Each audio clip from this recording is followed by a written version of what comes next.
வணக்கங்களே, கடவுள் அருள் டிவி நேயர்களுக்கு லக்ஷ்மி நாராயணன் அன்பு வணக்கங்கள். இப்போ நம்ம பார்க்கும்போது வார ராசி பலன் 17ஆம் தேதியிலேருந்து 23ஆம் தேதி வரை எப்படி இருக்க போதான் பார்க்குறோம். ஸோ எப்போதுமே சொல்கிறதாங்க, லக்னத்தை பாருங்கள். ராசிக்கு பார்ப்பதோ லக்னத்தை பார்க்க ரொம்ப பர்ஃபெக்டாக இருக்கும்.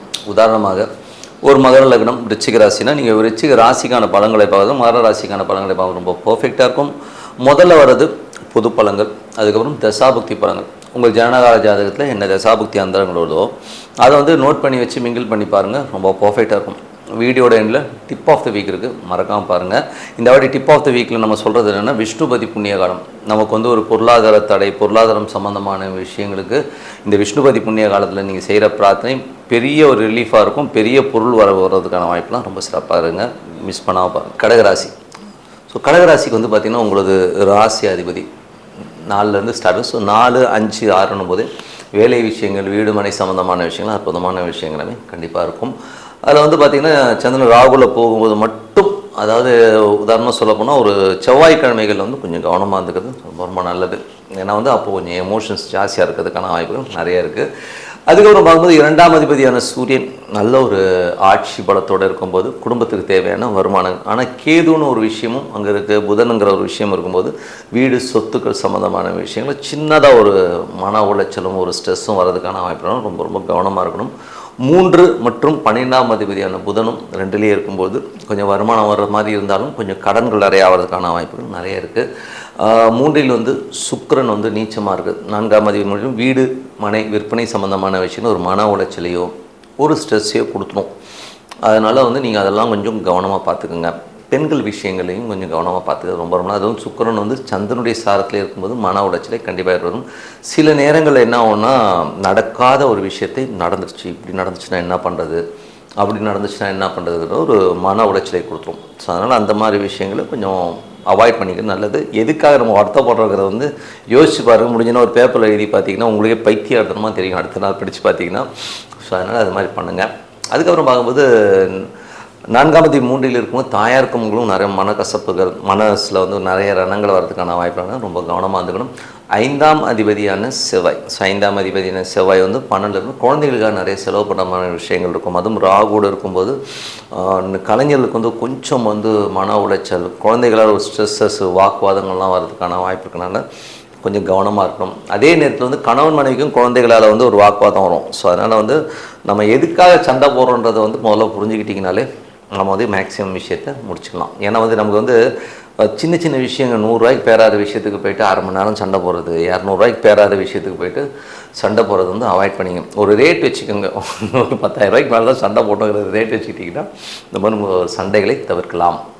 அதுக்கப்புறம் பார்க்கும்போது உங்களுடைய 6ஆம் அதிபதி, 6ஆம் அதிபதியான குரு உங்களுக்கு உச்சமாக அங்கே இருக்கும்போது நல்ல ஏற்றங்கள், நல்ல லாபங்கள் இருந்தாலும் உடல் நலத்தில் ரொம்ப ரொம்ப கவனமாக இருக்கணும். ஏன்னா வந்து பார்த்திங்கன்னா அது குரு வந்து 6ஆம் அதிபதியாக இருந்து ராசியிலே இருக்கும்போதும் சனியோடு இருக்கும்போது வக்கரமான சனினும் போதே நமக்கு வந்து கொஞ்சம் மன உளைச்சல், தொடைப்பகுதியிலையும் சரி அடி வயிறு சம்மந்தமான விஷயங்கள்லாம் வந்து நமக்கு ஒரு ஸ்ட்ரெஸ்ஸையோ டென்ஷன்ஸையோ கொடுத்துரும்.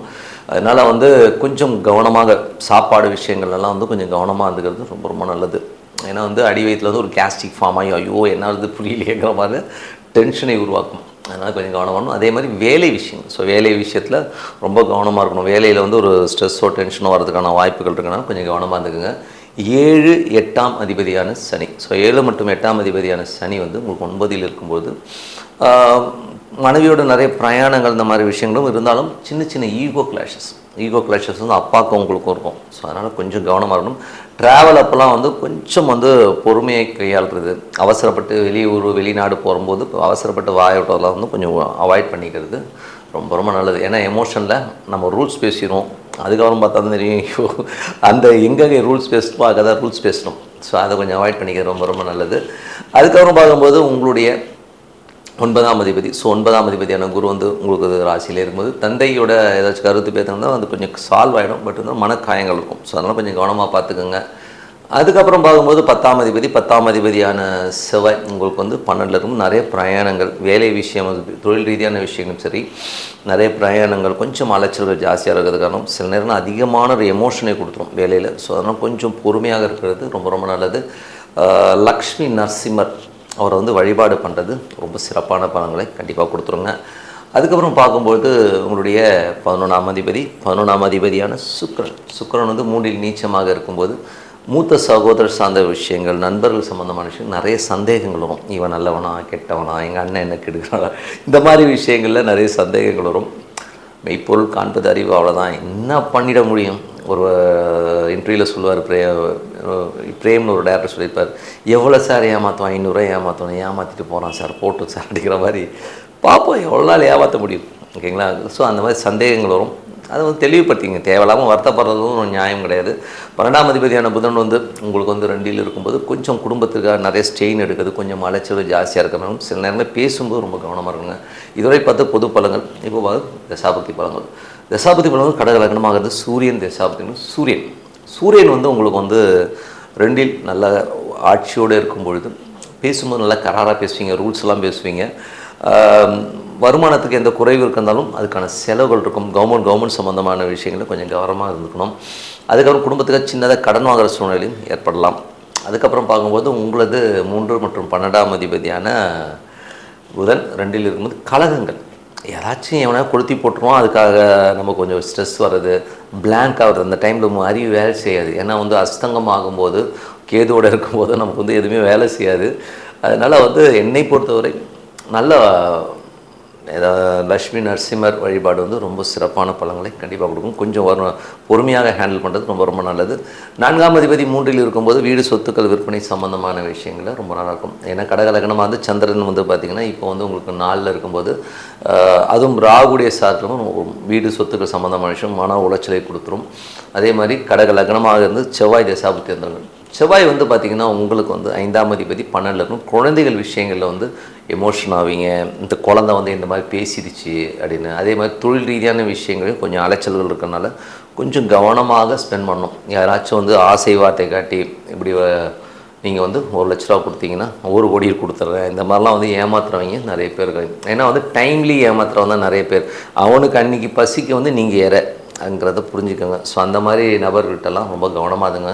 நம்ம யார்கிட்ட காசு கொடுக்குறோம், யார்கிட்ட பேசுகிறோங்கிறத வந்து கொஞ்சம் கவனமாக நோட் பண்ணிட்டீங்கனாலே பாதி பிரச்சனையிலேருந்து வெளில வந்துடலாம்.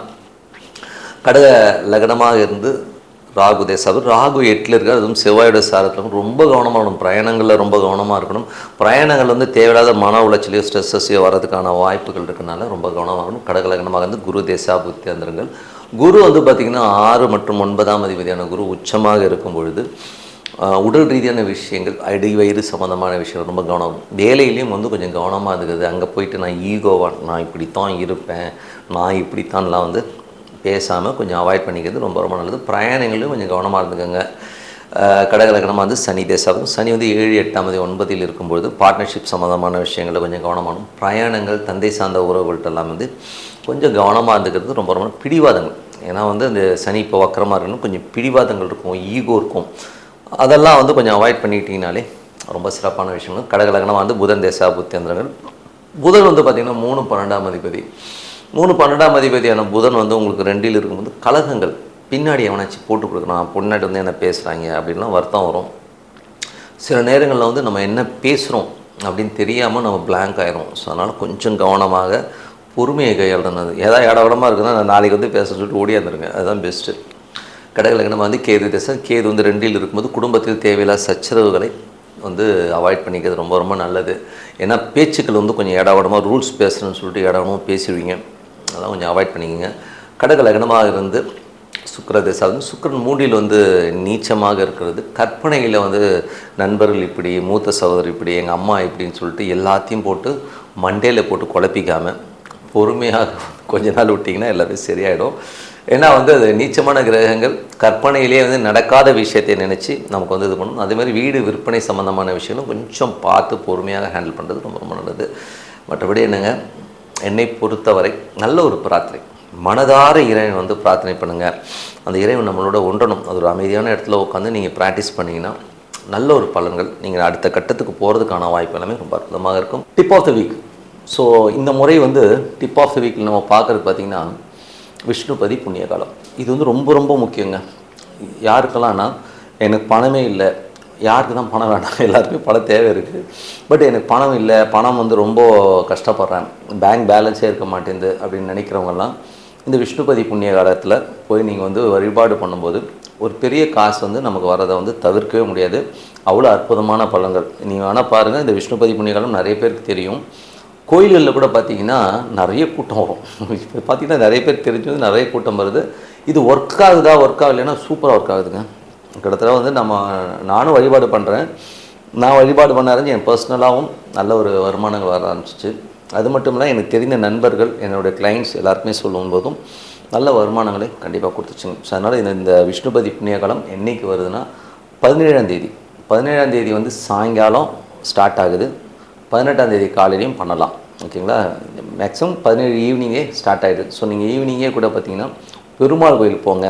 பெருமாள் கோயிலுக்கு போயிட்டு அந்த பெருமாளை மனதார வாழ்த்தி, மனசார ஓம் நமோ நாராயணா அப்படின்னு சொல்லி ஒரு 27 முறை, ஒரு 27 பூ கையில் வச்சுக்கோங்க. ஓகேங்களா? அந்த 27 பூ கையில் வச்சுக்கிட்டு மனதார ஓம் நமோ நாராயணா ஓனான்னு அந்த இறைவனை தவிர வேறு எதுவும் இருக்கக்கூடாது. ஸோ மனதார வந்து பிரார்த்தனை பண்ணி அந்த ஒவ்வொரு பூவாக ஒவ்வொரு ரவுண்ட் அடிக்கும்போது வச்சுட்டு வாங்க. அற்புதமான ஒரு விஷயங்க. ஒரு பெரிய மேஜிக் நடக்கும். லைஃப்பில் வந்து நீங்கள் வந்து கொஞ்சம் கூட வந்து எதிர்பார்க்காத அளவுக்கு ஒரு பெரிய ஒரு மாற்றத்தை கண்டிப்பாக கொடுத்துருங்க. ஸோ அதனால் வந்து இதை வந்து மிஸ் பண்ணாமல் எல்லோருமே வந்து என்றைக்கு வருதுன்னா 17ஆம் தேதி அன்றைக்கி சாயங்காலம் பண்ணலாம், இல்லைன்னா 18ஆம் தேதி காலையிலையும் பண்ணலாம். அற்புதமான விஷயங்கள் உங்கள் வாழ்க்கையில் பெரிய வெற்றி பெற இது சிறப்பான விஷயமாக அமையுங்க. ஸோ மீண்டும் ஒரு நிகழ்ச்சியில் சந்திப்போம். உங்களிடம் விடைபெறுவது உங்கள் லக்ஷ்மி நாராயணன். நன்றி, வணக்கம். கடவுள் அருள் டிவியை பார்த்தமைக்க நன்றிகள். மேலும் இது போன்ற தகவல்களை தெரிந்து கொள்ள கடவுள் அருள் டிவியை சப்ஸ்கிரைப் செய்யுங்கள். மறக்காமல் பெல் ஐக்கானை கிளிக் செய்யுங்கள்.